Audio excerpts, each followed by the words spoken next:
राज्य के मुख्य सचिव श्री स्वाधीन क्षत्रिय जी, अपर मुख्य सचिव श्री सुनील पोरवाल जी, यहाँ उपस्थित सभी ज्येष्ठ अधिकारी और वस्त्रोद्योग के क्षेत्र में काम करने वाले सभी उद्यमी बहनों और भाइयों, मैं आप सभी का बहुत बहुत स्वागत करता हूं और एक बड़ी सार्थक चर्चा आज इस मेक इन इंडिया वीक में वस्त्रोद्योग के ऊपर आपने की। मैं आपको आश्वस्त करना चाहता हूं कि भले ही चर्चा के समय हम उपस्थित नहीं रह पाए, लेकिन इस चर्चा का जो सार होगा उसको हम लोग समझेंगे और निश्चित रूप से उसके ऊपर राज्य सरकार की ओर से जो कार्य करने की आवश्यकता है उस कार्य को निश्चित रूप से हम निष्पादित करेंगे। मैं ऐसा मानता हूं कि वस्त्रोद्योग के क्षेत्र में महाराष्ट्र में बहुत संभावनाएं हैं और उन्हीं संभावनाओं को प्रत्यक्ष रूप में यथार्थ में लाने के लिए हम लोगों ने आज इस परिचर्चा का आयोजन किया है। मेक इन इंडिया हमारे आदरणीय प्रधानमंत्री जी ने ये जो एक मिशन पूरे देश को दिया है, ये केवल एक नारा नहीं है। दुनिया की अर्थव्यवस्था ने हमारे लिए कई संभावनाएं तैयार की है। हम एक ऐसे कगार पर खड़े हैं जहां पर हम लोग एक ऐसी उड़ान भर सकते हैं कि जो पिछले 100 सालों में हम नहीं भर पाए और केवल 4-5 साल तक हम लोग इस बात को समझ ले कि किस प्रकार से इस परिस्थिति का फायदा हम उठा सकते हैं, तो उसके बाद निश्चित रूप से हम लोग आसमान छू पाएंगे। और इसलिए मैं मानता हूं कि एक बड़े ही महत्वपूर्ण समय हम सारे लोग यहां पर इकट्ठा आए हैं। वस्त्रोद्योग के क्षेत्र में अभी देसाई जी ने बताया कि चीन का बोलबाला है, कई अन्य राज्यों का राष्ट्रों का बोलबाला है, किंतु सारे निर्माणों के क्षेत्र में जिन विकसित राष्ट्रों ने पिछले कई वर्षों तक अपनी पैठ जमाई और जिन्होंने इन सारे क्षेत्रों पर राज किया, आज दुनिया की अर्थव्यवस्था ने और वहां के मानव संसाधन की उपलब्धता ने उनको इस बात पर मजबूर किया है कि वो निवेश के लिए एक नया देश ढूंढे, एक नई जगह ढूंढे, एक नया आशियाना ढूंढे। हम जानते हैं कि सारे विकसित राष्ट्र और जिसमें चीन जैसा राष्ट्र भी सम्मिलित है, ये एक प्रकार से मानव संसाधन के मामले में चुनौतियों को झेल रहा है और आने वाला हर साल उनके लिए मानव संसाधन की चुनौती का साल है, जहां एक और उनकी औसत आयु ये लगातार बढ़ रही है, दूसरी ओर विकास की प्रक्रिया ने उनके लेबर मार्केट के ऊपर इस प्रकार का असर किया है कि ग्लोबल कॉम्पिटिटिवनेस में जिस प्रकार से एक एफोर्डेबिलिटी आनी चाहिए वो नहीं आ पा रही और एक प्रकार से विकसित जगत में जो अर्थव्यवस्था का स्लोडाउन है, ये सारी चीजें जैसे उनके लिए चुनौती तैयार करती है, विश्व के लिए भी चुनौती तैयार करती है, उसी समय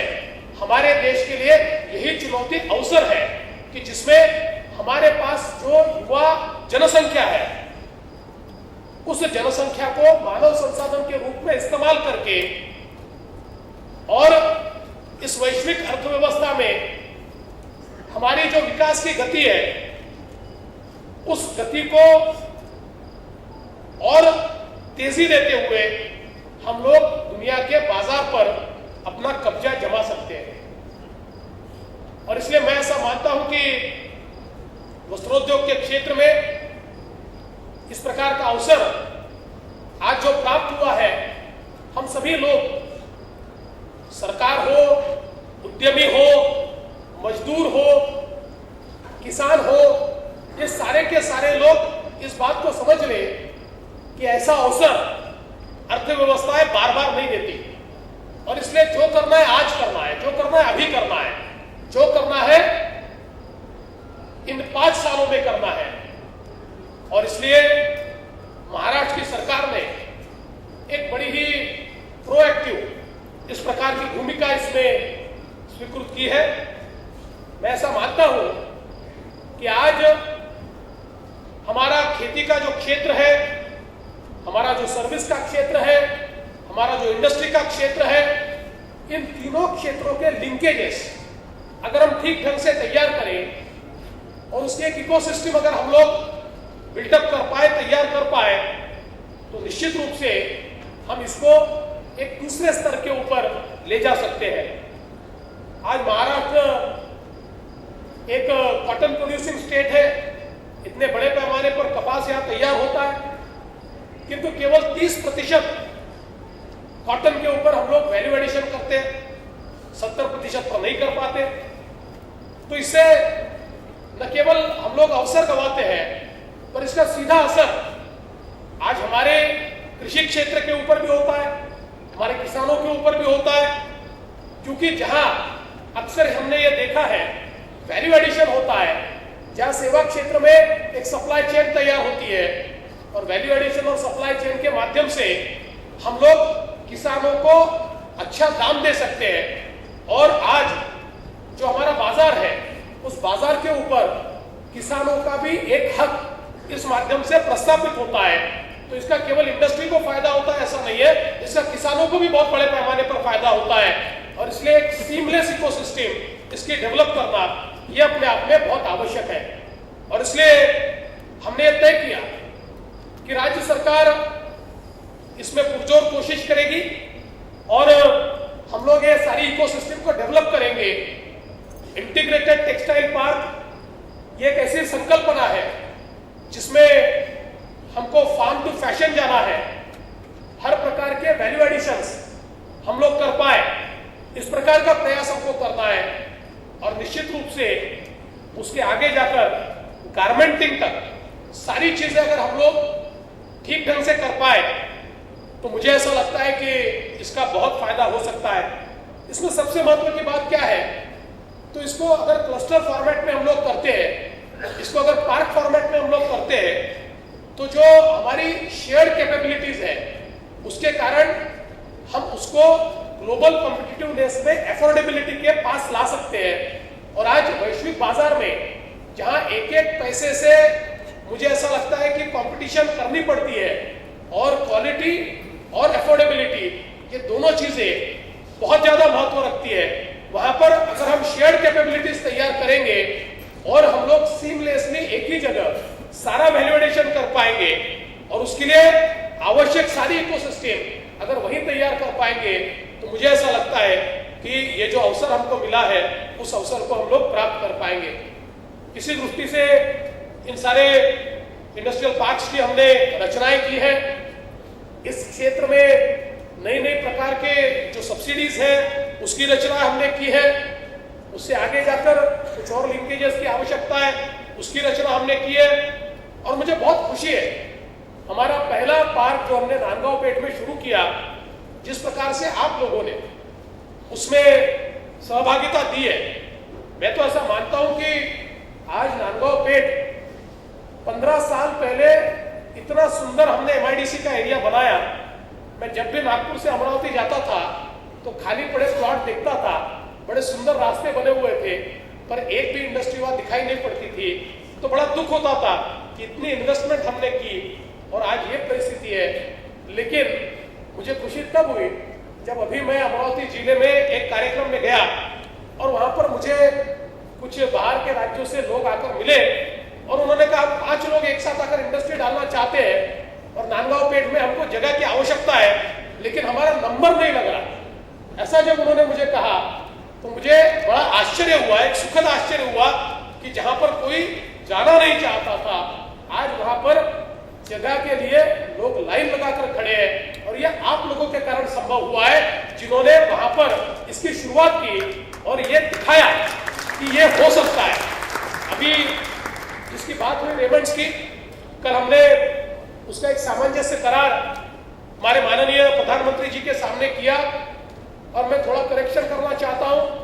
5,000 नहीं दादा, कल आप भी थे, उन्होंने ये कहा कि हम 10,000 लोगों को डायरेक्ट और उतने लोगों को इनडायरेक्ट एम्प्लॉयमेंट इस एक जो फैसिलिटी है, फैसिलिटी के माध्यम से देंगे। और मुझे लगता है कि बाकी लोग जो पहले वहां आए हुए, बड़े चैलेंजेस में आप लोग वहां पर आए। इलेक्ट्रिसिटी का प्रॉब्लम चल रहा था, लेकिन सरकार ने प्रोएक्टिवली वहां पर ये जो डेडिकेटेड लाइंस है उसका काम रिकॉर्ड टाइम में पूरा किया। लेकिन उस समय तक जो परेशानियां आपको भोगनी पड़ी वो भी मुझे पता है, लेकिन बावजूद उसके आपने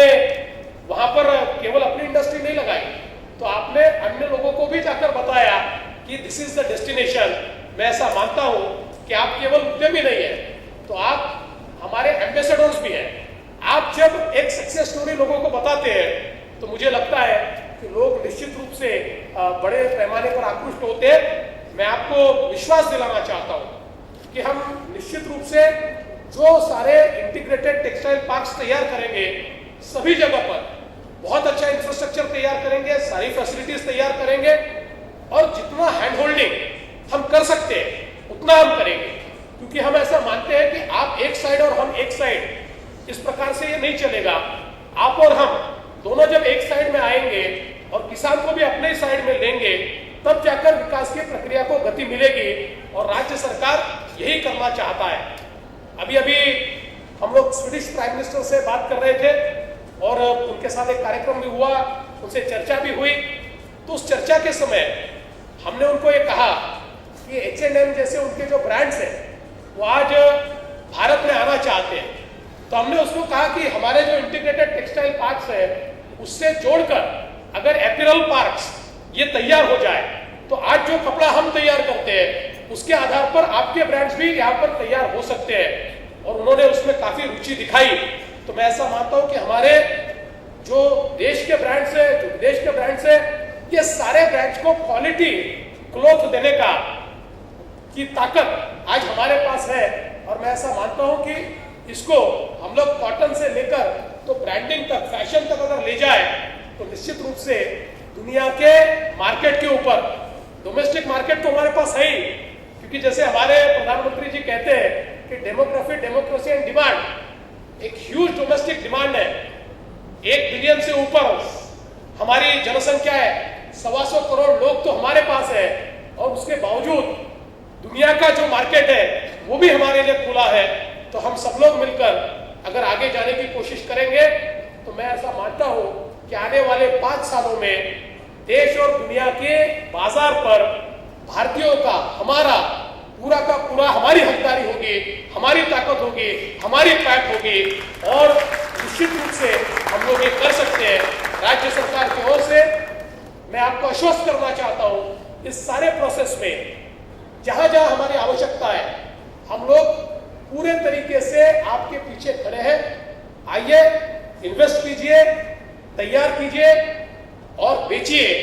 हम सारी प्रोसेस में आपका साथ देंगे। मैं आपका बहुत बहुत अभिनंदन करता हूं, आभार व्यक्त करता हूं और अपने शब्दों को विराम देता हूं। जय हिंद, जय महाराष्ट्र।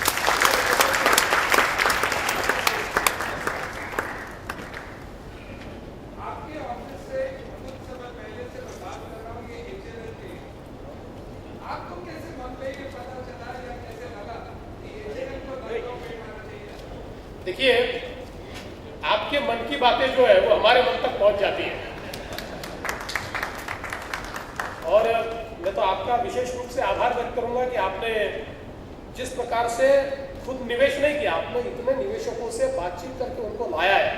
मैं ऐसा मानता हूं, देखिए ये सारी इकोसिस्टम, मतलब बेटर कॉटन इनिशिएटिव से लेकर तो ब्रांडिंग तक, ये सारी चीजें हमको एक साथ जोड़नी पड़ेगी। आप केवल कपड़ा नहीं बना सकते, आपको अच्छा कपास भी चाहिए, अच्छा कॉटन चाहिए, तो हमको हमारे किसानों को अच्छे कॉटन इनिशिएटिव्स देने पड़ेंगे। और अगर आपको वर्ल्ड मार्केट को कैप्चर करना है तो उस क्वालिटी का कपड़ा तैयार करना पड़ेगा। तो मैं ऐसा मानता हूं कि ये सारी सिनर्जी जो है इसको हमको तैयार करना पड़ेगा। और निश्चित रूप से मैं आपका आभार भी व्यक्त करता हूं और अभिनंदन भी करता हूं कि आप जिस प्रकार से कार्य कर रहे हैं, आपके बाकी साथी भी जिस प्रकार से कार्य कर रहे हैं, मुझे विश्वास है वी विल लीड